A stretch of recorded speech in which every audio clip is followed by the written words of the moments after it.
মানে এইসব কারণে এবং অন্যান্য উপদেষ্টার বক্তব্যের কারণে একটা সন্দেহ অবিশ্বাস সৃষ্টি হয়। তারপর ২-৩ মাসে কিন্তু এসব প্রশ্ন আসেনি। সরকার কি করছে, কতটা পারছে, আদৌ পারছে কিনা।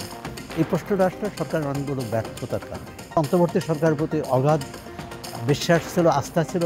এখন মনে করে যে তারাও কিছু করতে পারছে না। তো এই সরকার যদি থাকতে চায় ৫ বছর নির্বাচন করে, সেটা কিন্তু মানুষ সেই এরশাদ এবং জিয়াউর রহমানের আমলের যে নির্বাচন ক্ষমতায় থেকে সে কথাই মনে করবে।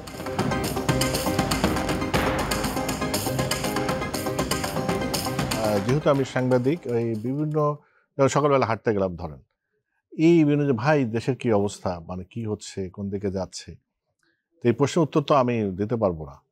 তা আপনার কাছে একটু জানতে চাই, এই জনগণের এই প্রশ্নের কি উত্তর? না, এই প্রশ্নের উত্তর আপনি যেমন দিতে পারেন না, সেরকম আমিও হয়তো দিতে পারি না।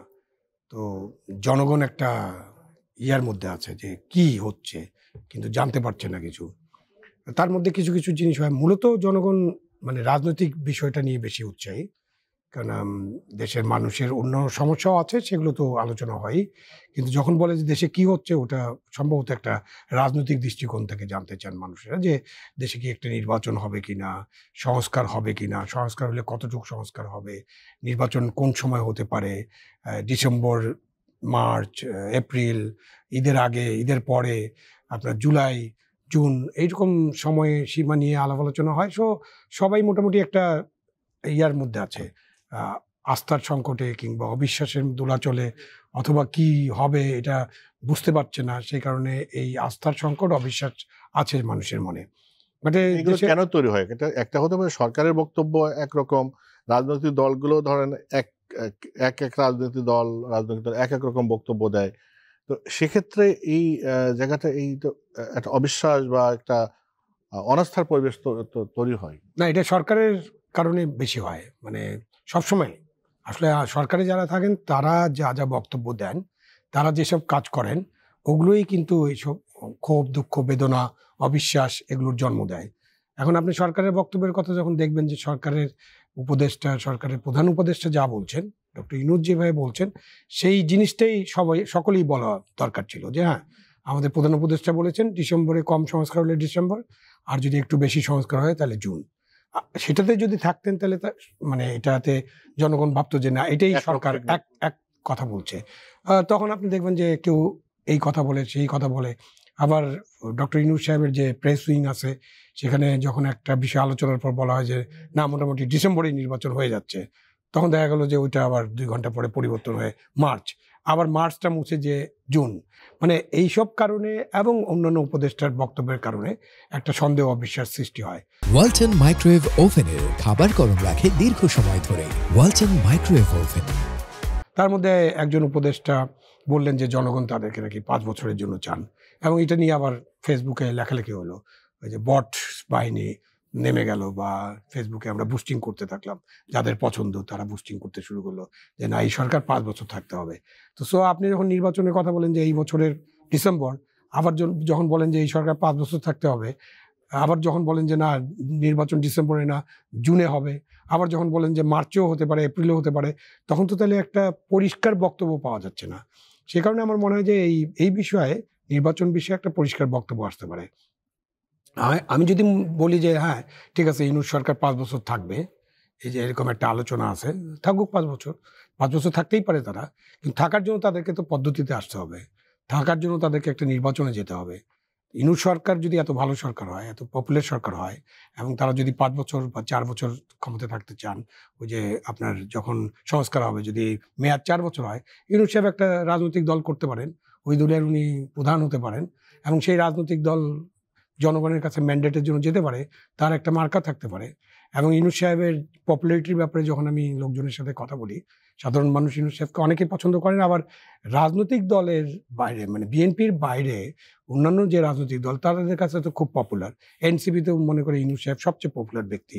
সুতরাং এই পপুলার ব্যক্তিকে যদি আপনি দেশের কাজে লাগাতে চান, সংস্কারের কাজে লাগাতে চান, যেহেতু উনি 8 মাস মোটামুটি সুস্থভাবেই কিন্তু দেশ পরিচালনায় তার কাজকর্ম করে যাচ্ছেন, কি করছেন না করছেন এটা নিয়ে আলাপ আলোচনা, সমালোচনা হতে পারে। তো সুতরাং তাকে নিয়ে আমরা এগিয়ে যেতে পারি, কেউ এগিয়ে যেতে পারেন। একটা ভোট হতে পারে, ভোটে উনি আসলেন এবং তারপরে মানুষ তাকে নির্বাচিত করতে পারে। যেটা করে সেটা পদ্ধতিগতভাবে যান তাহলে। সোহরাব হোসেন, আপনি তো নিয়মিত কলাম লেখেন এবং এই মানুষের চিন্তা চেতনা, মানুষের কথাগুলোই আপনি সুন্দর করে বিশ্লেষণ করেন। এই বিষয়ে আপনার একটু বিশ্লেষণ শুনতে চাই যে আসলে কি হচ্ছে। এই যে কথাগুলো বললাম, শহীদ খানও বললেন যে মানুষের মধ্যে তো এই জানার আকাঙ্ক্ষা, একটা স্বস্তি চাই আসলে। ধন্যবাদ আপনাকে এবং বন্ধু আবু আলম শহীদ খানকে শুভেচ্ছা। মানে প্রশ্নটা কেন আসে? প্রশ্নটা আসে যখন তার মনের ভেতর যে একটা আকুতি বা আকাঙ্ক্ষা, একটা প্রত্যাশা, সেটা পূরণ হয় না তখনই।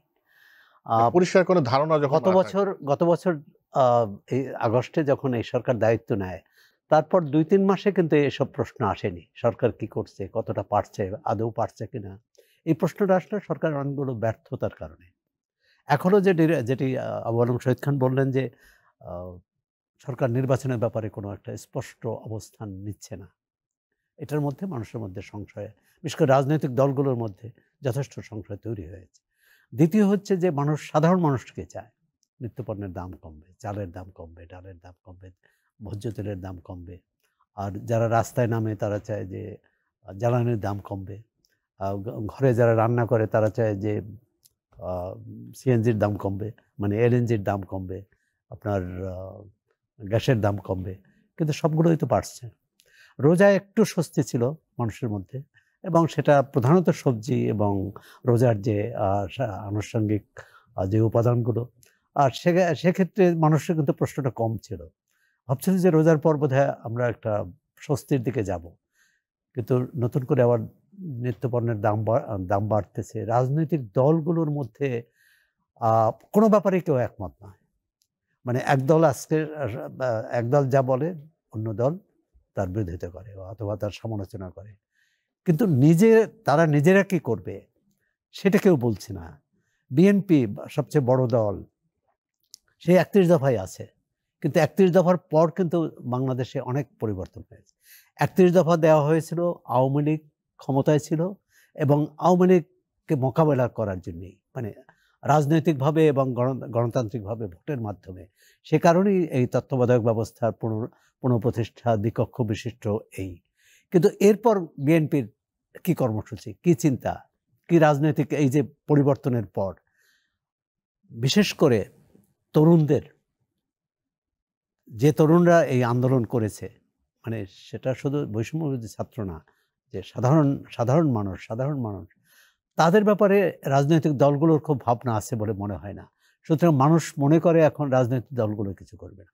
এমনকি অন্তর্বর্তী সরকারের প্রতি অগাধ বিশ্বাস ছিল, আস্থা ছিল, এখন মনে করে যে তারাও কিছু করতে পারছে না। তারপর যেই হতাশা থেকেই আসে যে কতদিন থাকবে, কিভাবে থাকবে, যেটা আবু শহীদ খান বললেন।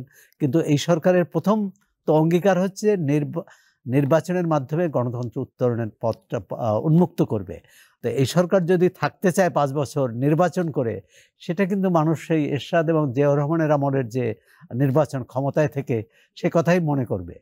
আমি মনে করি যে সেটি অন্তত ডক্টর ইউনূসের জন্য খুব ভালো হবে বলে মনে হয়।